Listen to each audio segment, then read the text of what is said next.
Shalom saudara dan saudari dalam Kristus, bertemu kita kembali dalam Rhapsody Reality 10i Malaysia. Pada hari ini saya akan berkongsikan firman Tuhan dari Pastor Chris yang bertajuk Berbicaralah dalam bahasa Tuhan. Mari kita lihat 1 Korintus 2 ayat 13. Dan apa yang kami bicarakan bukanlah berdasarkan perkataan yang diajarkan oleh hikmat manusia, tetapi berdasarkan apa yang diajarkan oleh Roh Kudus, ketika membandingkan hal-hal yang rohani dengan hal-hal yang rohani.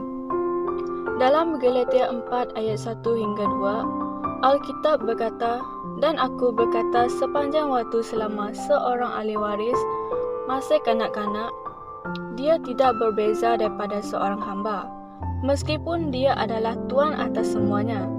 Tetapi dia berada di bawah para pengasuh dan para pelayan, sampai waktu yang ditetapkan ayahnya."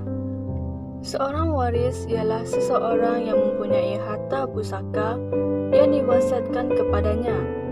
Seorang pewaris yang sah bagi harta atau kedudukan yang mempunyai kuasa dan kekayaan yang besar. Walau bagaimanapun, selagi pewaris itu masih seorang kanak-kanak, dia tidak berbeza dengan seorang hamba. Perkataan yang diterjemahkan sebagai kanak-kanak adalah nepios, seseorang yang tidak dapat bercakap dengan betul atau berkomunikasi dengan bijak. Seseorang itu kemungkinan sudah menjadi orang Kristian selama 40 tahun, tetapi dia masih menjadi seorang nepios. Dia tidak boleh membicarakan kata-kata yang betul di alam roh. Ia firman mengatakan kita adalah pewaris Allah dan sewaris bersama dengan Kristus. Tetapi nepios tidak dapat menjalani kehidupan sebagai pewaris. 1 Korintus 3 ayat 21 berkata, "Segala sesuatu adalah milikmu, tetapi mereka menderita sepanjang hidup, kerana mereka belum matang secara rohani."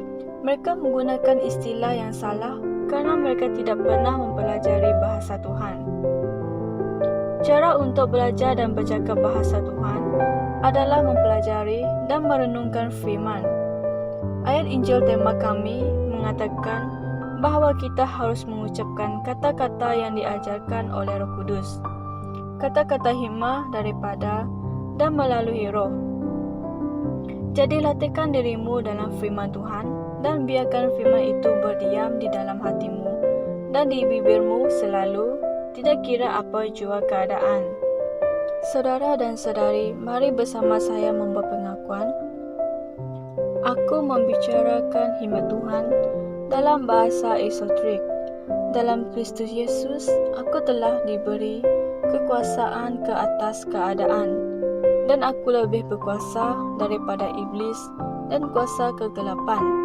Kehidupan yang Allah telah berikan kepada aku dalam Kristus adalah sebuah kehidupan kemuliaan dan keunggulan yang besar, di mana aku makmur dalam segala sesuatu melalui firman-Nya. Aku dipenuhi dengan kebijaksanaan, kemuliaan dan kekuatan. Haleluya. Saudara dan saudari, di sini ada beberapa renungan tambahan. 1 Korintus 2 ayat 7, 1 Korintus 2 ayat 12 hingga 13, dan Ibrani 13 ayat 5 hingga 6. Sekian saja perkongsian saya pada hari ini. Tuhan memberkati.